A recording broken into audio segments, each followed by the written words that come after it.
Olá, meus amigos! Estamos reunidos hoje para falarmos um pouco sobre o Espiritismo. Já que comemoramos o aniversário de Allan Kardec no dia 3 de outubro, vamos falar um pouco sobre a sua relação com o Espiritismo. Para isso, teremos alguns convidados que participam do Movimento Espírita de Palmas, Tocantins, e responderão algumas questões a respeito do tema. Boa tarde, Alana. Seja bem-vinda. Boa tarde, Graciane. Vamos começar. A primeira questão é a seguinte. Allan Kardec foi o fundador da doutrina espírita? Qual foi o seu papel no espiritismo? Na verdade, a doutrina espírita é resultado do pensamento coletivo de uma falange de espíritos superiores e que foi codificada por Allan Kardec. Como os ensinamentos chegavam ao mesmo tempo de várias partes do mundo, provenientes de vários espíritos e por intermédio de diversos médios, era necessário que houvesse esse núcleo centralizador, que os examinassem e os submetessem aos critérios da razão e da ciência. Então, o Espiritismo foi uma revelação coletiva. E aí Allan Kardec teve esse papel de codificar e organizar todas essas comunicações. Para isso, ele se utilizava de diversos métodos científicos, como, por exemplo, o comparativo. Se o conteúdo da mensagem não estivesse conforme o que revelavam os demais espíritos, era deixado de lado. Então, ele foi o missionário designado para esse trabalho. Acredita-se que, em razão da sua superioridade espiritual, e ele pôde desempenhar essa missão sem se deixar influenciar pelas suas opiniões pessoais ou por preconceitos de seita. E teve esse compromisso único com a verdade.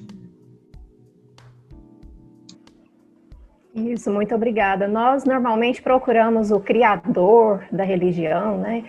A pessoa que fundou, e no caso do Espiritismo, como você bem disse, é bastante diferente, né? Agora, a outra questão será feita pelo José Filho. Dando sequência à nossa entrevista, vamos chamar nosso amigo Weimar agora para responder a seguinte questão. Boa tarde, Weimar. Boa tarde. Allan Kardec, ele era cientista, físico, químico e matemático. Você acha que isso ajudou ou atrapalhou na codificação da doutrina espírita? Muito bem, muito interessante a pergunta. Antes eu queria fazer uma introdução. Kardec, a princípio, não acreditava nesses fenômenos que acontecia, por exemplo, das mesas girantes. Então ele achava absurdo um objeto inanimado, sem vida, conseguir responder perguntas que eram feitas a ele. Então, uma vez, até por insistência e curiosidade, ele foi a uma dessas reuniões e chegou lá, ele teve um olhar muito crítico e com um perfil muito científico, ele começou a observar que, de fato, havia as respostas, né? Então, esses objetos manifestavam as respostas que as pessoas perguntavam. Às vezes, coisas triviais. Então, Kardec começou a ter algumas perguntas mais elaboradas para esses espíritos, né, que estavam manifestando através dessas mesas ou de outros objetos. E aí é uma questão muito interessante porque ele não aceitava simplesmente a resposta. E às vezes as perguntas deles, como a gente vê nas próprias obras, e uma delas é do Livro dos Espíritos, algumas que são redundantes no sentido de validar as outras perguntas, né? Então a gente observa esse tipo de pergunta que acontece nas obras. E mais do que isso, ele usava do crivo se existia ou não inconsistência. Então ele fazia a mesma pergunta para um determinado grupo e em seguida ele fazia essa mesma pergunta para outro. Se houvesse inconsistência na resposta, a pergunta e a resposta eram descartadas, né? Então isso facilitou muito pelo perfil que ele tinha enquanto cientista e acabou consolidando a doutrina em função disso, tá?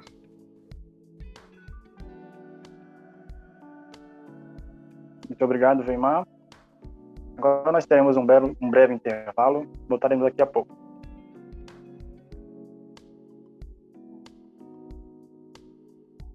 Fala, galerinha jovem, eu tenho um convite muito especial para vocês. Nos dias 24 e 25 de outubro teremos um encontro fraterno Alta de Souza e traremos temas bastante interessantes. Aguardamos vocês.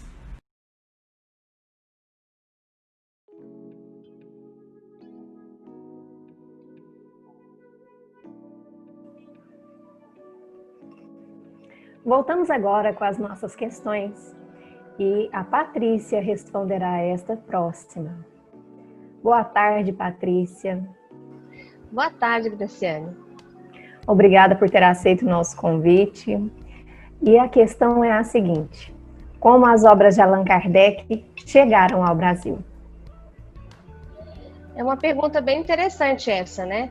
Primeiro nós fomos colonizados e o espiritismo era mais na França. Então, alguns franceses vieram para o Brasil, já tinham essa filosofia, né? Então, eles trouxeram primeiramente as mesas girantes, os fenômenos, e logo em seguida vieram outros antecedentes dele que trouxeram também os livros, né? E com isso, Benoit Juntes e João Vicente Jardim, que eram médicos homeopatas, eles começaram a estudar o fluido vital, né, o magnetismo, e aí com isso começaram a introduzir. E aí em 1845 começaram realmente as reuniões mediúnicas no Brasil, lá na Bahia. E assim começou os livros a virem para o Brasil nesse sentido. Muito obrigada, Patrícia. Então, nossa última pergunta vai para a Samara. Boa tarde, Samara. Boa tarde, José Filho. A pergunta é a seguinte: por que Allan Kardec criou a Revista Espírita? Então, depois da divulgação do Livro dos Espíritos, a doutrina espírita gerou um alvoroço nas pessoas e ele começou a receber muitas cartas com muitas dúvidas, pedindo muitos esclarecimentos, recebeu cartas com relatos de atividades mediúnicas. E então, e ele percebeu também que na Europa só tinha, na Suíça, um jornal que divulgava um pouco dos estudos espíritas, e nos Estados Unidos tinha cerca de 17 jornais. Então ele percebeu que havia essa necessidade de um periódico que divulgasse mais amplamente esses estudos, alguns estudos, algumas descobertas, o que estava acontecendo no mundo em relação à doutrina espírita, né? Então foi por isso, ele teve essa intuição de precisar divulgar mais amplamente, e com isso ele responderia mais às pessoas, já responderia muita gente de uma vez e atualizaria esses estudos. Então foi por isso. Então, e acredito que essa intuição tenha sido, inclusive, relacionada àquela máxima de Jesus, né? E de pregar o Evangelho. Então, acredito que ele esteja cumprindo essa máxima.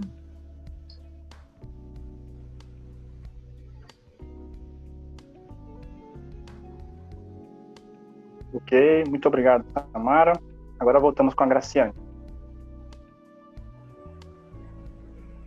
Como é bom aprender, não é? Então, assim acaba a nossa programação, nossas questões. Eu agradeço a presença de todos que participaram e nos vemos no próximo programa. Tchau, tchau. Ou as comemorações sobre o aniversário de Allan Kardec. Ficou bom, não? Vou começar de novo.